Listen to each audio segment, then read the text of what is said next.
the one automated tester to rule them all. We'll take a closer look at the new unit that's coming out early this year. Welcome back to the channel, guys. This is Paul, and today we're going to take a closer look at Coralvue's new Hydros Maven automated water testing unit. Let's touch base on some of the pros so far based on what I can see. This unit is a standalone, so the good thing about that is that no additional equipment is needed in terms of a controller. It runs by itself, it's self-contained. The other thing about this unit is that it is not that large in terms of size when you're comparing it to the other products out there. Like the one I have is the Neptune Trident, and the Neptune Trident actually requires 2 units if I'm going to measure the same 5 parameters. This unit tests all of the 5 parameters that are critical in order to keep a reef tank going. It's also small and compact and can be mounted to the wall inside your shelf. The good thing is that it's also supported locally in the States here by Coralvue, and it's going to be coming out sometime early this year. Really quickly, some of the drawbacks. The cost, because it's contained in its 1 unit, it may be expensive because this 1 unit is going to be controlling and monitoring all of the parameters. The other thing is that because it's 1 unit doing each of the tests, you may be limited on how many of the same tests you can run per day.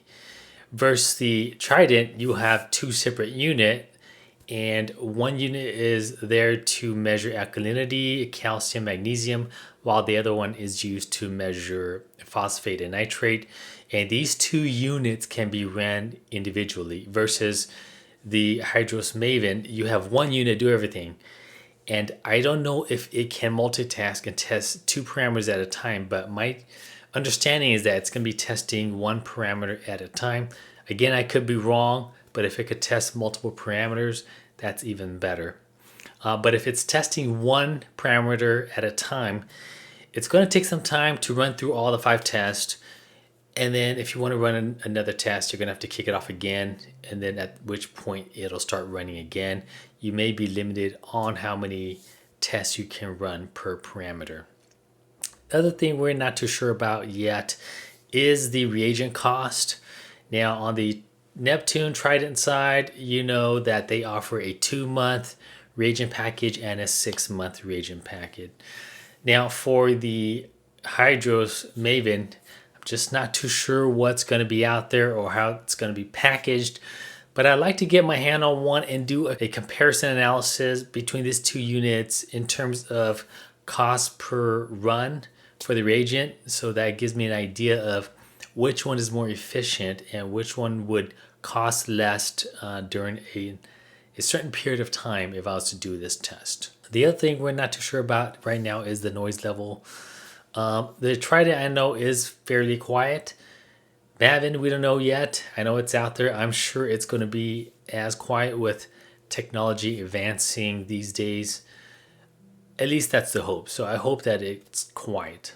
One of the other drawbacks that I notice here is that because this unit is meant to be mounted to a wall, you can't place it on a shelf. There is no way for it to sit by itself. It's meant to be mounted.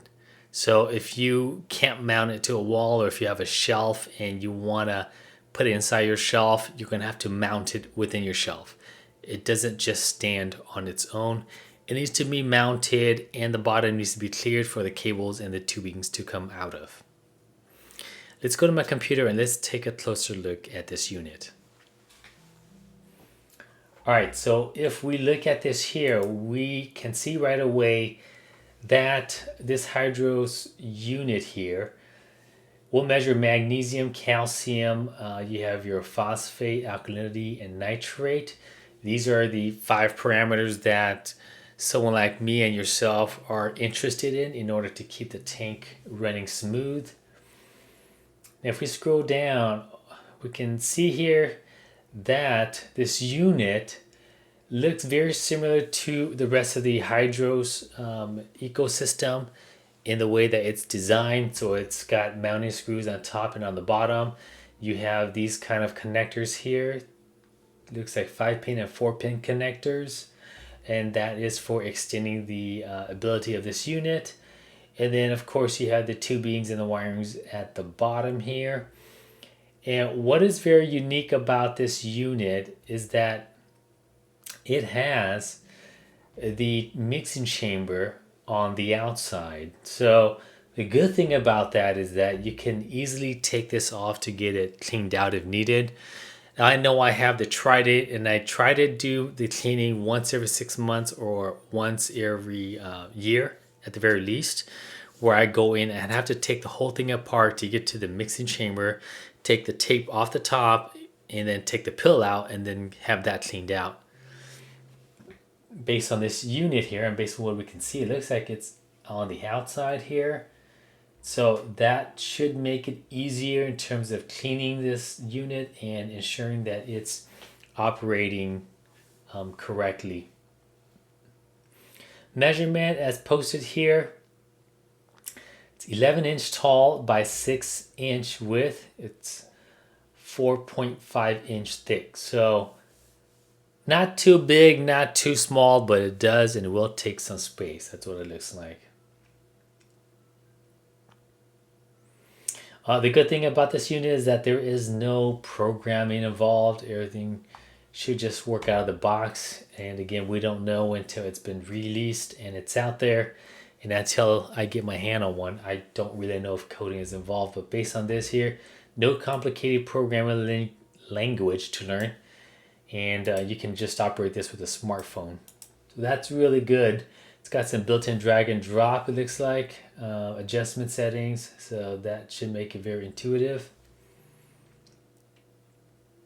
And just like anything else comes with alerts, it's connected through the internet.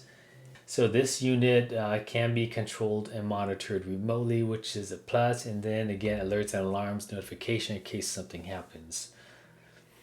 All right, so but that's what I want to touch base on. This is the unit that's coming out, and it was supposed to come out last year in November, but the unit just wasn't ready for prime time. So there's still some more debugging and some more testing happening at the current moment here. But I hope that when they do release that all the bugs and kinks have been worked out. I'm just excited for this product, and I don't know when it's going to hit the shelf, but I am told that should be sometime maybe first or second quarter of 2025. All right, guys, so that is what I know so far, and I am just excited about this product. I hope you guys are excited as well. I am currently using the Trident, but if this unit works out, I might contemplate about switching. At the current moment, I don't have any issue with the Trident. The only thing is that those two units are pretty large and it does take up quite a bit of space. So this new unit, being that it's smaller in size and it's a standalone unit, it might be a good option. All right, guys, that is it for this video. Thank you for stopping by. Let me know your thoughts about this product and if it's something that might interest you. But I don't know. Let me know what you think down in the comments section. And again, guys, thank you for watching the video till the very end. I'll see you in the next one. Thanks.